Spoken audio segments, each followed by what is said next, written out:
Friends, आज हम इतिहास में अगला पार्ट शुरू कर रहे हैं, मौर्य साम्राज्य। आशा करता हूँ आप सभी बहुत अच्छे होंगे। कृपया हमारे चैनल को सब्सक्राइब करते रहिए और शेयर करते रहिए। मौर्य राजवंश की स्थापना चंद्रगुप्त मौर्य ने की थी। वह भारत का प्रथम ऐतिहासिक सम्राट था। वह ऐसा पहला सम्राट था जिसने बृहत्तर भारत पर अपना शासन स्थापित किया और जिसका विस्तार ब्रिटिश साम्राज्य से बड़ा था। उसके साम्राज्य की सीमा ईरान से मिलती थी। चंद्रगुप्त मौर्य ही भारत को सर्वप्रथम राजनीतिक रूप से एकबद्ध किया। विशाखदत्त रचित मुद्रा राक्षस में चंद्रगुप्त को नंदराज का पुत्र माना गया है। मुद्रा राक्षस में चंद्रगुप्त को वृषल तथा कुलहीन भी कहा गया है। धुंडीराज ने मुद्रा राक्षस पर टीका लिखी थी। मुद्रा राक्षस के अतिरिक्त विशाखदत्त के नाम से दो अन्य रचनाओं का भी उल्लेख प्राप्त होता है। एक नंबर देवी चंद्रगुप्तम और दूसरी है अभिसारिका वंचितक या अभिसारिका बंधितक, जो अप्राप्य है। क्षेमेंद्र रचित बृहत् कथा मंजरी तथा सोमदेव रचित कथा सरित्र सागर में चंद्रगुप्त मौर्य के शूद्र उत्पत्ति के विषय में विवरण मिलता है। बौद्ध ग्रंथ महाबोधि वंश के अनुसार चंद्रगुप्त राजकुल से संबंधित था तथा वह मौर्य नगर में उत्पन्न हुआ था। हेमचंद्र के परिशिष्ट पर्वन में चंद्रगुप्त को मयूर पोषकों के ग्राम के मुखिया के पुत्री का पुत्र बताया गया है। विलियम जोन्स पहले विद्वान थे जिन्होंने सैंड्रोकोट्स की पहचान मौर्य शासक चंद्रगुप्त मौर्य से की। एरियन तथा प्लूटार्क ने चंद्रगुप्त मौर्य को एंड्रोकोट्स के रूप में वर्णित किया है। जस्टिन ने सैंड्रोकोट्स यानी चंद्रगुप्त मौर्य और सिकंदर महान की भेंट का उल्लेख किया है। ऋषि चाणक्य ने अपने पुत्र का नाम चाणक्य रखा था। अर्थशास्त्र के लेखक के रूप में इसी पुस्तक में उल्लिखित कौटिल्य तथा एक पद्य खंड में उल्लिखित विष्णुगुप्त नाम की सभ्यता साम्यता चाणक्य से की जाती है। पुराणों में उसे द्विजर्षभ यानी श्रेष्ठ ब्राह्मण कहा गया है। कौटिल्य या चाणक्य द्वारा मौर्य काल में रचित अर्थशास्त्र शासन के सिद्धांतों की पुस्तक है। इसमें राज्य के सप्तांग सिद्धांत, राजा, अमात्य, जनपद, दुर्ग, कोष, दंड एवं मित्र की व्याख्या मिलती है। कौटिल्य का अर्थशास्त्र ऐतिहासिक ग्रंथ नहीं है, अपितु राजनीति शास्त्र का एक अद्वितीय ग्रंथ है। इसकी तुलना मैकियावेली के प्रिंस से की जाती है। चंद्रगुप्त मौर्य ने दक्षिण भारत की विजय प्राप्त की थी। जैन एवं तमिल साक्ष्य भी चंद्रगुप्त मौर्य की दक्षिण विजय की पुष्टि करते हैं। राजनैतिक तौर पर समस्त भारत का एकीकरण चंद्रगुप्त मौर्य के नेतृत्व में संभव हुआ। प्रारंभिक विजयों के फलस्वरूप चंद्रगुप्त का साम्राज्य व्यास नदी से लेकर सिंधु नदी तक के प्रदेश पर हो गया।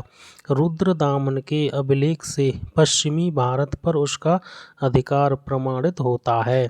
जैन ग्रंथों के अनुसार सौराष्ट्र के साथ साथ अवंती पर भी चंद्रगुप्त मौर्य का अधिकार था। चंद्रगुप्त मौर्य की मृत्यु के समय उसके साम्राज्य का विस्तार पश्चिम में हिंदूकुश पर्वत से पूर्व में बंगाल की खाड़ी तक तथा उत्तर में हिमालय की श्रृंखलाओं से दक्षिण में मैसूर तक था।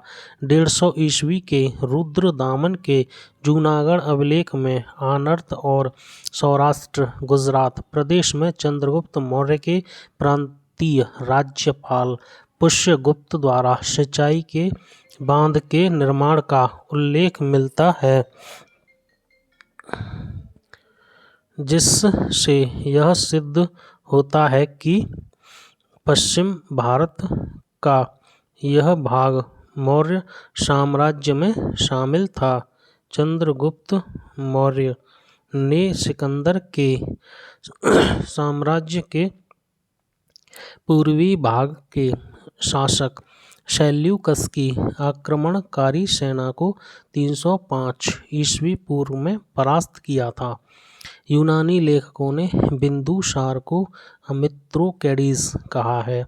विद्वानों के अनुसार अमित्रोकैडीज का संस्कृत रूप है अमित्रघात, यानी शत्रुओं का नाश करने वाला। जैन ग्रंथ उसे सिंहसेन कहते हैं। जैन ग्रंथों में बिंदुसार की माता का नाम दुर्धरा मिलता है। दिव्यावदान के अनुसार बिंदुसार के समय में तक्षशिला में विद्रोह हुआ था, जिसको दबाने के लिए उसने अपने पुत्र अशोक को भेजा था। स्ट्रैबो के अनुसार बिंदुसार के समय में मिस्र के राजा एंटियोकस ने डाइमेकस नामक राजदूत भेजा। प्लिनी के अनुसार मौर्य राज दरबार में मिस्र के राजा टॉलमी द्वितीय फिलाडेल्फस ने डायनोसिस नामक राजदूत भेजा। बिंदुसार ने सीरिया के शासक एंटियोकस से 3 वस्तुओं की मांग की, जो इस प्रकार हैं: मीठी मदिरा, सूखी अंजीर तथा दार्शनिक। एंटियोकस ने दार्शनिकों को छोड़कर शेष 2 वस्तुएं बिंदुसार के पास भिजवा दी। बौद्ध साक्ष्यों के अनुसार अशोक अपने पिता के शासनकाल में अवंती उज्जैनी का उपराजा यानी वायसराय था। असम और सुदूर दक्षिण को छोड़कर संपूर्ण भारतवर्ष अशोक के साम्राज्य के अंतर्गत था। अशोक ने अपनी प्रजा के विशाल समूह को ध्यान में रखकर ही एक ऐसे व्यावहारिक धम्म का प्रतिपादन किया जिसका पालन आसानी से सब कर सकें। सहिष्णुता, उदारता एवं करुणा उसके त्रिविध आयाम थे। अशोक 273 ईस्वी पूर्व के लगभग मगध का राजा बना तथा 4 वर्ष बाद 269 ईस्वी पूर्व में अशोक का राज्याभिषेक हुआ।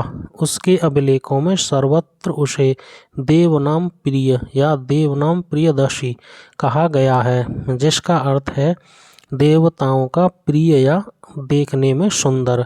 पुराणों में उसे अशोकवर्धन कहा गया है। दशरथ भी अशोक की तरह देवनाम प्रिय की उपाधि धारण करता था। सिंहली अनुश्रुतियों, दीपवंश तथा महावंश के अनुसार अशोक के राज्यकाल में पाटलिपुत्र में बौद्ध धर्म की 3री संगीति या सभा हुई। इसकी अध्यक्षता मुग्गलीपुत्र तिष्य नामक प्रसिद्ध बौद्ध भिक्षु ने की थी।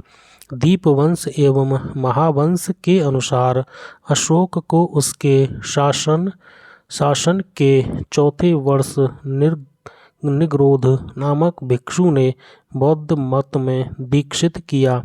तत्पश्चात मुग्गलीपुत्र तिष्य के प्रभाव में वह पूर्ण रूपेण बौद्ध हो गया। दिव्यावदान के अनुसार अशोक को उपगुप्त नामक बौद्ध भिक्षु ने बौद्ध धर्म में दीक्षित किया। मौर्य शासकों में अशोक और उसका पौत्र दशरथ बौद्ध धर्म के अनुयायी थे। अशोक के अभिलेखों में रज्जुक नामक अधिकारी का उल्लेख मिलता है।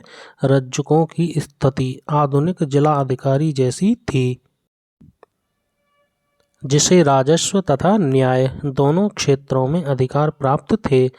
अग्रोनोमोई जिले के अधिकारी को कहा जाता था। मौर्य काल में व्यापारिक काफिलों या कारवां के मुखिया को शार्तवाह की संज्ञा दी गई थी। बौद्ध धर्म ग्रहण करने के बाद अशोक ने आखेट तथा विहार यात्राएं रोक दी तथा उनके स्थान पर धर्म यात्राएं स्टार्ट की। राज्याभिषेक के 10 वर्ष बाद 8वां शिलालेख संबोधि यानी बोधगया तथा 20 वर्ष बाद रुम्मणदेही अभिलेख रुम्मणदेही गया तथा उनकी पूजा की। इतिहासकार विंसेंट आर्थर स्मिथ ने अपनी पुस्तक इंडियन लीजेंड ऑफ अशोक में साहित्यिक साक्ष्यों के आधार पर उपगुप्त के साथ अशोक की धम्म यात्राओं का क्रम इस प्रकार दिया है: लुम्बिनी, कपिलवस्तु, बोधगया, सारनाथ, कुशीनगर और श्रावस्ती। अशोक ने अपने राज्याभिषेक के 10वें वर्ष बोधगया की यात्रा की, 20वें वर्ष लुम्बिनी की यात्रा की तथा वहां एक शिला स्तंभ स्थापित किया। बुद्ध की जन्मभूमि होने के कारण लुम्बिनी ग्राम को भोग कर माफ कर दिया तथा भू राजस्व 1/6 से घटाकर 1/8 कर दिया। कालसी, गिरनार और मेरठ के अभिलेख ब्राह्मी लिपि में हैं। अशोक का इतिहास हमें मुख्यतः उसके अभिलेखों से ही ज्ञात होता है। अशोक के अभिलेखों का विभाजन 3 वर्गों में किया जाता है: 1 शिलालेख, 2 स्तंभलेख, 3 गुहालेख। शिलालेख 14 विभिन्न लेखों का एक समूह है जो 8 भिन्न भिन्न स्थानों से प्राप्त किए गए हैं। ये स्थान हैं शाहबाजगढ़ी, मानसेहरा, कालसी, गिरनार, धौली, जौगढ़, अर्रागुडी, सोपारा। अशोक के अधिकांश अभिलेख प्राकृत भाषा एवं ब्राह्मी लिपि में लिखे गए हैं। केवल 2 अभिलेखों शाहबाजगढ़ी एवं मानसेहरा की लिपि ब्राह्मी न होकर खरोष्ठी है। तक्षशिला से आरमैक लिपि में लिखा गया एक भग्न अभिलेख सरेकुना नामक स्थान से यूनानी तथा आरमैक लिपियों में लिखा गया द्विभाषीय यूनानी एवं सीरियाई भाषा अभिलेख तथा लंगमान नामक स्थान से आरमैक लिपि में लिखा गया अशोक का अभिलेख प्राप्त हुआ है। ब्राह्मी लिपि का प्रथम उद्वाचन पत्थर की पट्टियों या शिलालेखों पर उत्कीर्ण अक्षरों से किया गया था। इस कार्य को संपादित करने वाले प्रथम विद्वान जेम्स प्रिंसेप थे, जिन्होंने अशोक के अभिलेखों को पढ़ने का श्रेय हासिल किया। D.R. भंडारकर ने मात्र अभिलेखों के आधार पर अशोक का इतिहास लिखने का प्रशंसनीय प्रयास किया है। प्राक अशोक ब्राह्मी लिपि का पता श्रीलंका स्थित अनुराधापुर से चला। कुछ और स्थानों के अभिलेखों से इस प्रकार की लिपि का साक्ष्य मिला है, जिनके नाम इस प्रकार हैं: पिपरहवा, सोहगोरा और महास्थान। प्राचीन भारत में खरोष्ठी लिपि दाएं से बाएं लिखी जाती थी। इसे पढ़ने का श्रेय मैसन, प्रिंसेप, नोरिस, लैसेन, कनिंघम आदि विद्वानों को है। यह मुख्यतः उत्तर पश्चिम भारत की लिपि थी। अशोक का नामोल्लेख करने वाला गुर्जरा लघु शिलालेख MP के दतिया जिले में स्थित है। मास्की, नैत्तूर एवं उडिगोलम के लेखों में भी अशोक का व्यक्तिगत नाम अशोक मिलता है। भाब्रू या वैराट स्तंभ लेख में अशोक ने स्वयं को मगध का सम्राट बताया है। यही अभिलेख अशोक को बौद्ध धर्मावलंबी प्रमाणित करता है। अशोक के प्रथम शिलालेख में पशु बलि निषेध के संदर्भ में लेख इस प्रकार है: यहाँ कोई जीव मारकर बलि न दिया जाए और न कोई उत्सव किया जाए।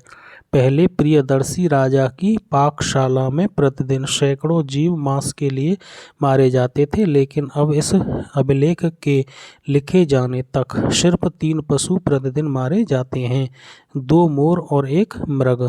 इसमें भी मृग हमेशा नहीं मारा जाता, ये तीनों भी भविष्य में नहीं मारे जाएंगे।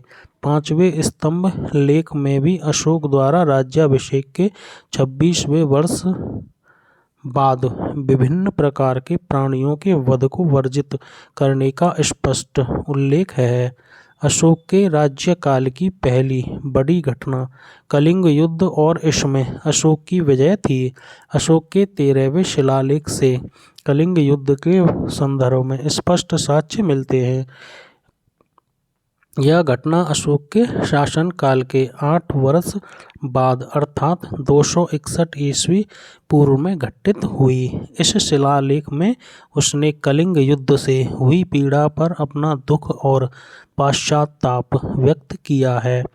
अशोक के दीर्घ शिलालेख 12 में सभी संप्रदायों के सार की वृद्धि होने की कामना की गई है तथा धार्मिक सहिष्णुता हेतु पालनीय उपाय बताए गए हैं। अशोक के दूसरे एवं 13वें शिलालेख में संगम राज्यों चोल, पांड्य, सत्यपुत्र, केरलपुत्र सहित ताम्रपर्णी यानी श्रीलंका की सूचना मिलती है।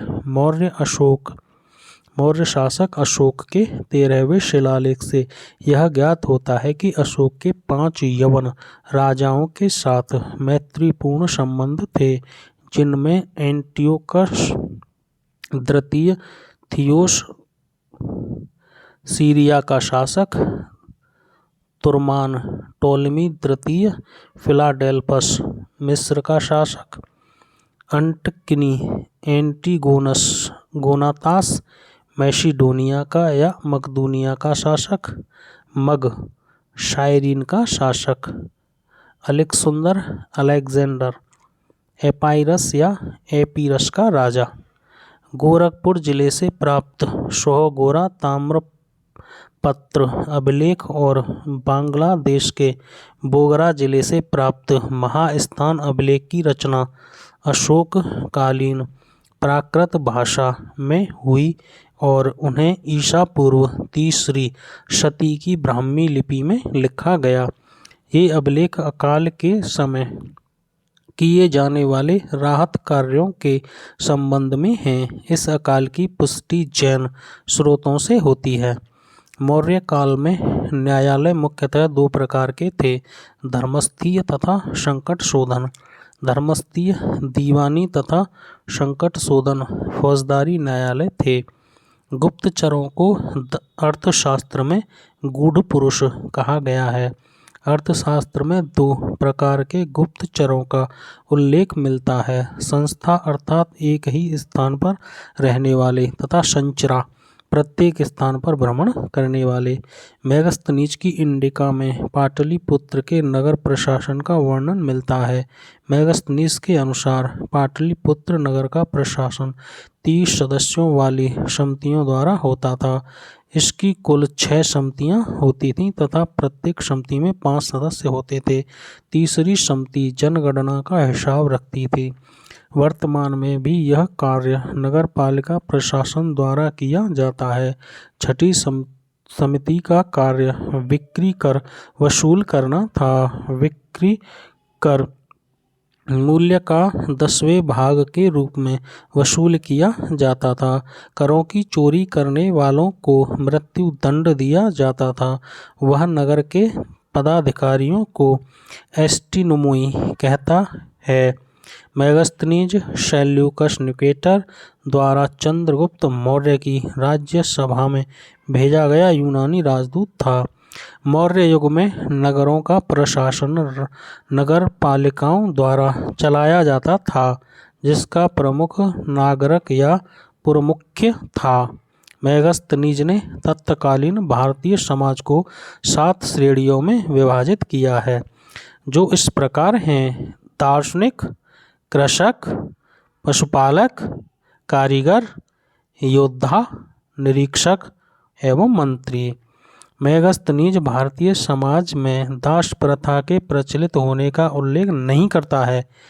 उसके अनुसार मौर्य काल में कोई भी व्यक्ति न तो अपनी जाति से बाहर विवाह कर सकता था और न ही उससे भिन्न पेशा ही अपना सकता था। इतिहासकार विसेंट स्मिथ के अनुसार हिंदूकुश पर्वत भारत की वैज्ञानिक सीमा थी। अशोक के अभिलेखों में मौर्य साम्राज्य के 5 प्रांतों के नाम मिलते हैं। प्रांत है उत्तरापथ, राजधानी थी तक्षशिला, प्रांत है अवंतिरहट्ट, राजधानी थी उज्जैनी। कलिंग प्रांत, राजधानी तोशली। दक्षिणापथ प्रांत, राजधानी स्वर्णगिरी। प्राच्य पूर्वी प्रदेश प्रांत, राजधानी पाटलिपुत्र। भाग एवं बलि, प्राचीन भारत में राजस्व के स्रोत थे। अर्थशास्त्र से ज्ञात होता है कि राजा भूमि का मालिक होता था। वह भूमि से उत्पन्न उत्पादन के एक भाग का अधिकारी था। इस कर को भाग कहते थे। इसी प्रकार बलि भी राजस्व का स्रोत था। मौर्य मंत्री परिषद में राजस्व एकत्र करने का कार्य समाहर्ता के द्वारा किया जाता था। अंतपाल सीमा रक्षक या सीमावर्ती दुर्गों की देखभाल करता था, जबकि प्रदेष्टा विषयों का कमिश्नरियों का प्रशासक था। उपर्युक्त पदाधिकारियों के अतिरिक्त अन्य पदाधिकारी हैं। पन्याध्यक्ष, जिसे वाणिज्य का अध्यक्ष। सुराध्यक्ष, सूनाध्यक्ष, सूनाध्यक्ष जो बूचड़ खाने का अध्यक्ष। गणकाध्यक्ष, जो वैश्याओं का निरीक्षक। सीताध्यक्ष, राजकीय कृषि विभाग का अध्यक्ष, उसे कहते थे सीताध्यक्ष। आकाराध्यक्ष, जो खानों का अध्यक्ष। लक्षणाध्यक्ष, छापे खाने का अध्यक्ष। लोहाध्यक्ष, जो धातु विभाग का अध्यक्ष। नवाध्यक्ष, जो जहाजरानी विभाग का अध्यक्ष। गांवों के शासन को स्वायत्तशासी पंचायतों के माध्यम से संचालित करने की व्यवस्था का सूत्रपात मौर्यों ने किया। इस काल में ग्राम सभा गांव से संबंधित किसी भी मुद्दे पर निर्णय लेने के लिए स्वतंत्र थी। अर्थशास्त्र में पति द्वारा परित्यक्त पत्नी के लिए विवाह विच्छेद की अनुमति दी गई है। मौर्यकालीन समाज में तलाक की प्रथा थी। पति के बहुत समय तक विदेश में रहने या उसके शरीर में दोष होने पर पत्नी उसका त्याग कर सकती थी। इसी प्रकार पत्नी के व्यभिचारिणी होने या बंध्या होने जैसी दशाओं में पति भी उसका त्याग कर सकने का अधिकार रखता था। विदेशियों को भारतीय समाज में मनु द्वारा व्रात्य क्षत्रिय का सामाजिक स्तर दिया गया था। सारनाथ स्तंभ का निर्माण अशोक ने कराया था। इस स्तंभ के शीर्ष पर सिंह की आकृति बनी है, जो शक्ति का प्रतीक है। इस प्रतिकृति को भारत सरकार ने अपने प्रतीक चिन्ह के रूप में अपनाया है।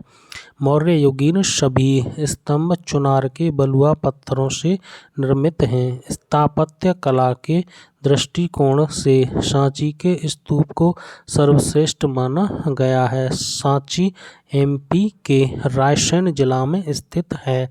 इसका निर्माण अशोक ने कराया था।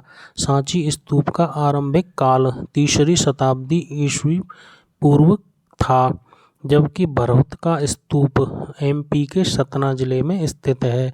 सांची तथा भरहुत के स्तूपों की खोज अलेक्जेंडर कनिंघम ने की थी। अमरावती का स्तूप आंध्र प्रदेश के गुंटूर जिले में कृष्णा नदी के दाहिने तट पर स्थित है। कर्नल कॉलिन मैकेंजी ने 1797 ईस्वी में इस स्तूप का पता लगाया था। सारनाथ का धमेक स्तूप गुप्तकालीन है, जो बिना आधार के समतल भूमि पर बनाया गया है। बिहार में पटना या पाटलिपुत्र के समीप बुलंदी बाग एवं कुम्भहार में की गई खुदाई से मौर्य काल के लकड़ी के विशाल भवनों के अवशेष प्रकाश में आए हैं। इन्हें प्रकाश में लाने का श्रेय स्पूनर महोदय को है। बुलंदी बाग से नगर के परकोटे के अवशेष तथा कुम्भहार से राजप्रासाद के अवशेष प्राप्त हुए हैं। बुलंदी बाग पाटलिपुत्र का प्राचीन स्थान था, जिस महत्वाकांक्षी व्यक्ति ने 184 ईस्वी पूर्व में अंतिम मौर्य शासक बृहद्रथ की हत्या करके शुंग राजवंश की स्थापना की। वह इतिहास में पुष्यमित्र शुंग के नाम से विख्यात है। ईस्वी पूर्व की कुछ शताब्दियों में चंद्रगुप्त मौर्य एवं अशोक ने गिरनार क्षेत्र में जल संसाधन व्यवस्था की ओर ध्यान दिया। उस क्षेत्र में चंद्रगुप्त मौर्य ने सुदर्शन झील खुदवाई तथा अशोक ने ईस्वी पूर्व तीसरी शताब्दी में इससे नहरें निकालीं। शकछत्रप रुद्रदामन के जूनागढ़ अभिलेख में इन दोनों के कार्यों का वर्णन है। जूनागढ़ के शासक रुद्रदामन ने इस झील की मरम्मत कराई थी। दोस्तों, अब इस थ्योरी के बाद हम इसके प्रश्न कोश देखते हैं। प्रश्न संख्या 1, प्रथम भारतीय साम्राज्य स्थापित किया गया था। उत्तर है चंद्रगुप्त मौर्य द्वारा। चंद्रगुप्त मौर्य की गणना भारत के महान शासकों में होती है। वह भारत का प्रथम ऐतिहासिक सम्राट था। वह ऐसा पहला सम्राट था जिसने बृहत्तर भारत पर अपना शासन स्थापित किया और जिसका विस्तार ब्रिटिश साम्राज्य से बड़ा था। उसके साम्राज्य की सीमा ईरान से मिलती थी। उसने ही भारत को सर्वप्रथम राजनीतिक रूप से एकबद्ध किया। प्रश्न संख्या 2, निम्नलिखित में से कौन सा सबसे पुराना राजवंश है। उत्तर है मौर्य। उपयुक्त दिए गए विकल्पों में मौर्य राजवंश सबसे प्राचीन है। इसका समय सीमा 321 से 184 ईस्वी पूर्व तक था। मौर्य राजवंश की स्थापना चंद्रगुप्त मौर्य ने की थी। इसके बाद कुषाण वंश, गुप्त राजवंश, गुप्त वंश है 319 से 550 ईस्वी में, और वर्धन राजवंश ने प्राचीन भारत पर शासन किया। प्रश्न संख्या 3, किसके ग्रंथ में चंद्रगुप्त मौर्य का विशिष्ट रूप से वर्णन हुआ है। उत्तर है विशाख दत्त। विशाख दत्त रचित मुद्रा राक्षस से चंद्रगुप्त मौर्य के विषय में विस्तृत सूचना प्राप्त होती है। इस ग्रंथ में चंद्रगुप्त को नंदराज का पुत्र माना गया है। मुद्रा राक्षस में चंद्रगुप्त को वृषल अथवा कुलहीन कहा गया है। प्रश्न संख्या 4, यूनानी लेखक जस्टिन द्वारा किसे सैंड्रोकोट्स कहा गया है। उत्तर है चंद्रगुप्त मौर्य को। विलियम जोन्स पहले विद्वान थे जिन्होंने सैंड्रोकोट्स की पहचान मौर्य शासक चंद्रगुप्त मौर्य से की। एरियन तथा प्लूटार्क ने चंद्रगुप्त मौर्य को एंड्रोकोट्स के रूप में वर्णित किया है, जबकि एस्टिन ने सैंड्रोकोट्स और सिकंदर महान की भेंट का उल्लेख किया है। जस्टिन ने सैंड्रोकोट्स कहा है चंद्रगुप्त मौर्य को। सैंड्रोकोट्स। प्रश्न संख्या 5, सैंड्रोकोट्स से चंद्रगुप्त मौर्य की पहचान किसने करी थी। उत्तर है विलियम जोन्स ने और जस्टिन ने।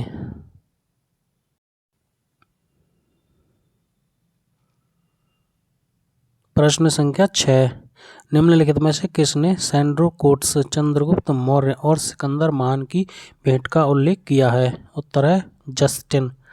प्रश्न संख्या 7, कौटिल्य प्रधानमंत्री थे। उत्तर है चंद्रगुप्त मौर्य के।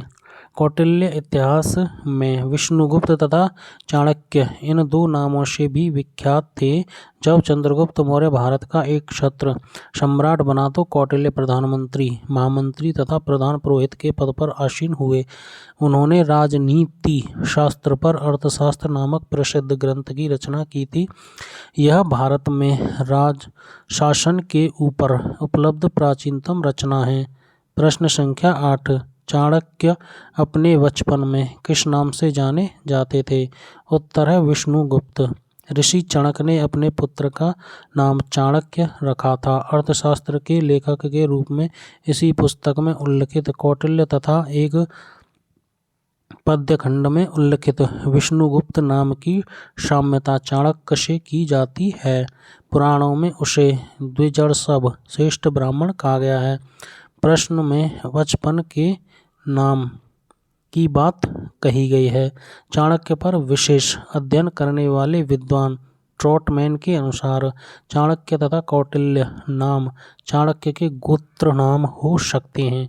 इसी प्रकार अनेक विद्वानों ने यह निष्कर्ष निर्गत किया है कि चाणक्य तथा विष्णुगुप्त एवं कौटिल्य अलग अलग व्यक्ति हैं। प्रश्न संख्या 10, कौटिल्य का अर्थशास्त्र है। उत्तर शासन के सिद्धांतों की पुस्तक। कौटिल्य या चाणक्य द्वारा मौर्य काल में रचित अर्थशास्त्र शासन के सिद्धांतों की पुस्तक है। इसमें राज्य के सप्तांग सिद्धांत, राजा, अमात्य, जनपद, दुर्ग, कोष, दंड एवं मित्र की व्याख्या मिलती है। अर्थशास्त्र से तत्कालीन प्रशासन एवं कृषि व्यवस्था की भी विस्तृत जानकारी प्राप्त होती है। प्रश्न संख्या 11, निम्नलिखित में से राज्य के सप्तांग सिद्धांत के अनुसार राज्य का 7वां अंग कौन सा था? उत्तर है मित्र। सुहृद या मित्र राज्य के सप्तांग सिद्धांत के अनुसार राज्य का 7वां अंग है। सुहृद या मित्र राज्य के कान्हे, राजा के मित्र शांति एवं युद्ध काल दोनों में ही उसकी सहायता करते हैं। इस संबंध में कौटिल्य सहज, आदर्श तथा कृत्रिम मित्र में भेद करते हैं। सहज मित्र कृत्रिम मित्र से अधिक श्रेष्ठ होता है। जिस राजा के मित्र लोभी, कामी तथा कायर होते हैं उसका विनाश अवश्यंभावी है। प्रश्न संख्या 12, कौटिल्य के अर्थशास्त्र में किस पहलू पर प्रकाश डाला गया है? उत्तर है राजनीतिक नीतियाँ। कौटिल्य के अर्थशास्त्र द्वारा चंद्रगुप्त मौर्य के शासन काल की बहुत सी बातों का ज्ञान प्राप्त होता है। यह वस्तुतः ऐतिहासिक ग्रंथ नहीं है अपितु राजनीति शास्त्र का एक अद्वितीय ग्रंथ है। इसमें मुख्यतः नीतियों पर प्रकाश डाला गया है। प्रश्न संख्या 13, निम्नांकित में से किसकी तुलना मैकियावेली के प्रिंस से की जाती है?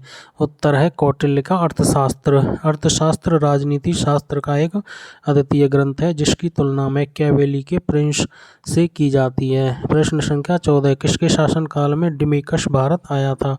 उत्तर है बिंदुसार। स्ट्रैबो के अनुसार सीरिया के राजा एंटियोकस ने डाइमेकस नामक अपना एक राजदूत बिंदुसार की राजसभा में भेजा था। यह मेगस्थनीज के स्थान पर आया था। प्रश्न संख्या 15, पाटलिपुत्र में स्थित चंद्रगुप्त का महल मुख्यतः बना था। उत्तर है लकड़ी से।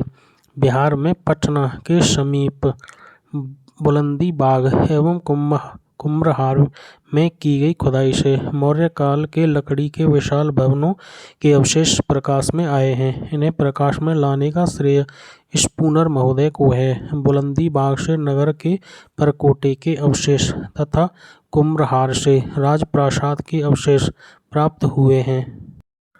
प्रश्न संख्या 18, निम्नलिखित में से किस मौर्य राजा ने दक्कन की विजय प्राप्त की थी?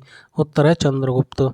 मौर्य साम्राज्य के संस्थापक चंद्रगुप्त मौर्य ने दक्षिण भारत की विजय प्राप्त की थी। इस संदर्भ में अशोक के अभिलेखों, जैन एवं तमिल साक्ष्यों से जानकारी प्राप्त होती है। दक्षिण भाग के अनेक स्थलों में अशोक के अभिलेख प्राप्त हुए हैं, किंतु अशोक ने एकमात्र कलिंग विजय ही की थी।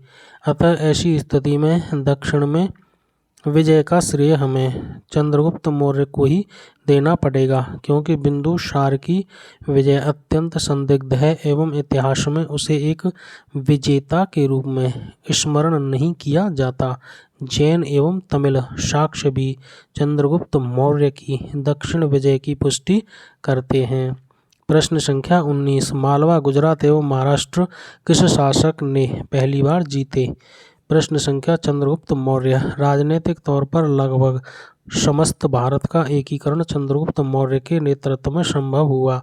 प्रारंभिक विजयों के फलस्वरूप चंद्रगुप्त का साम्राज्य व्यास नदी से लेकर सिंधु नदी तक के प्रदेश पर हो गया। रुद्रदामन के अभिलेख से पश्चिमी भारत पर उसका अधिकार प्रमाणित होता है। जैन ग्रंथों के अनुसार सौराष्ट्र के साथ साथ अवंती पर भी चंद्रगुप्त मौर्य का अधिकार था।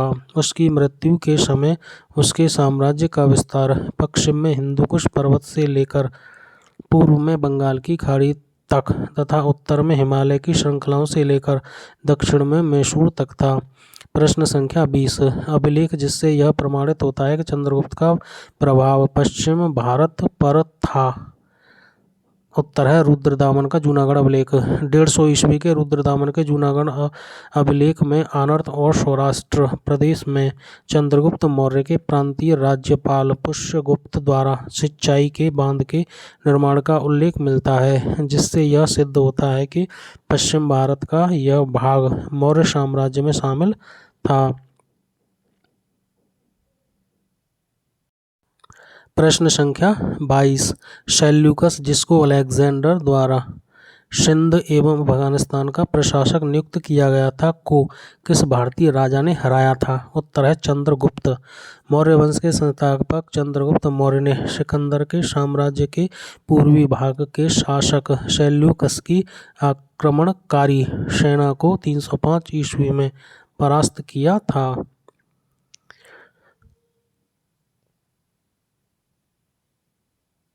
चंद्रगुप्त मौर्य ने सेल्यूकस को किस वर्ष में पराजित किया था? उत्तर है 305 ईस्वी पूर्व में।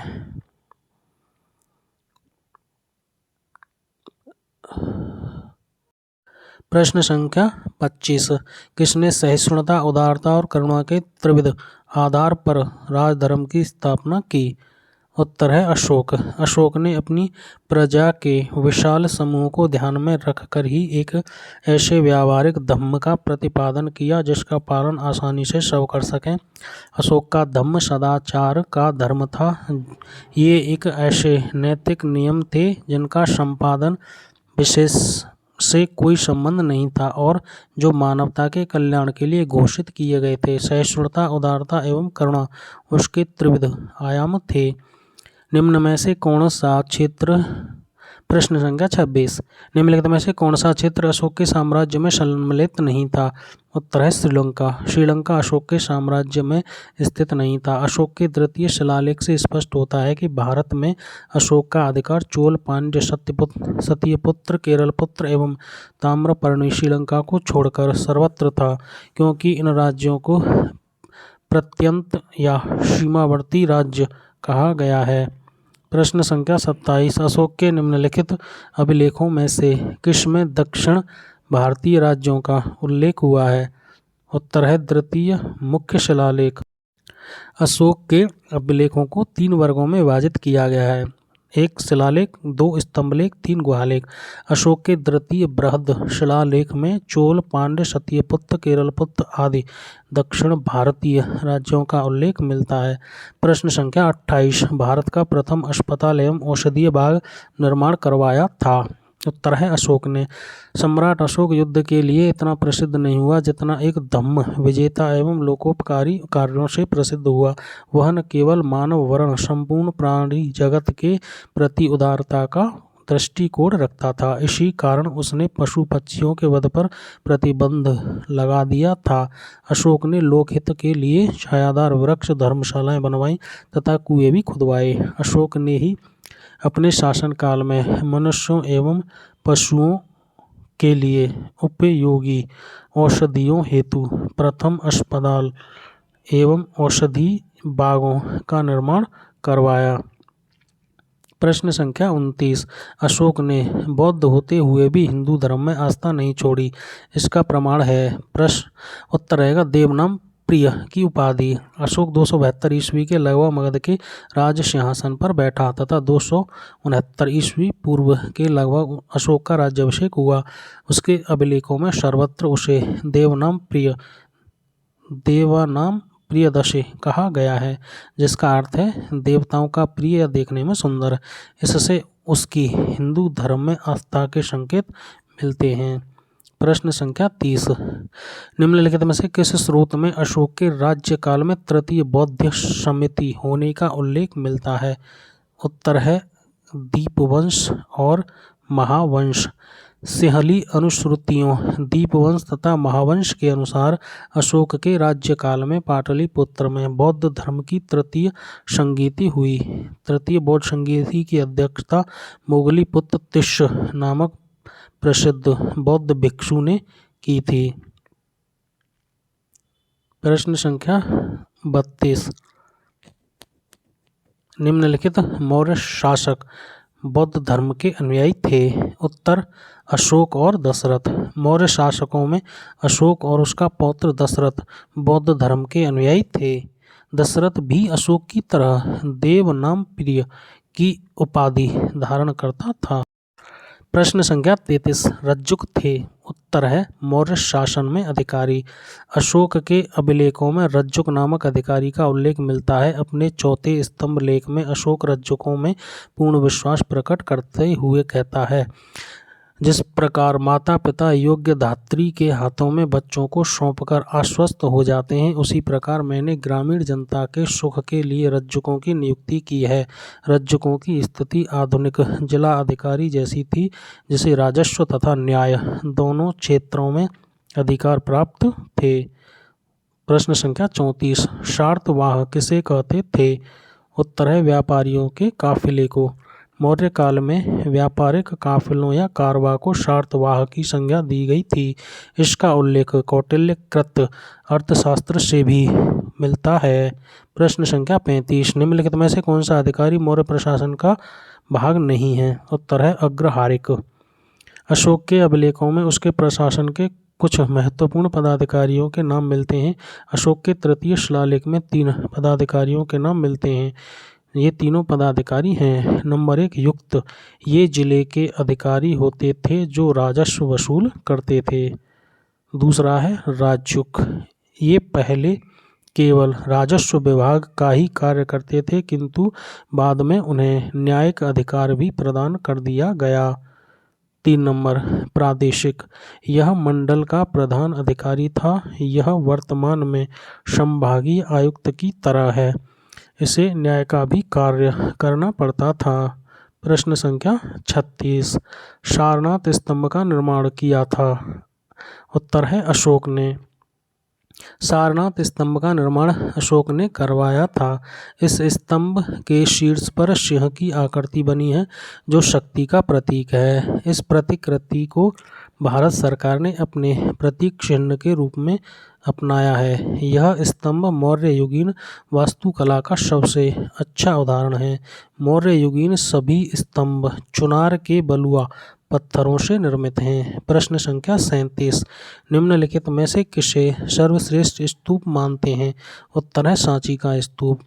स्थापत्य कला के दृष्टिकोण से सांची के स्तूप को सर्वश्रेष्ठ माना गया है। सांची स्तूप एमपी के रायसेन जिले में स्थित है, जिसका निर्माण अशोक ने करवाया था। सांची स्तूप का आरंभिक काल 3री शताब्दी ईस्वी पूर्व था, जबकि भरोत का स्तूप एमपी के सतना जिले में स्थित है। सांची तथा भरोत के स्तूपों की खोज अलेक्जेंडर कनिंघम ने की थी। अमरावती का स्तूप आंध्र प्रदेश के गुंटूर जिले में कृष्णा नदी के दाहिने तट पर स्थित है। कर्नल कॉलिन मैकेंजी ने 1797 ईस्वी में अमरावती स्तूप का पता लगाया था। सारनाथ का धमेक स्तूप गुप्तकालीन है, जो बिना आधार के समतल भूमि पर बनवाया गया है।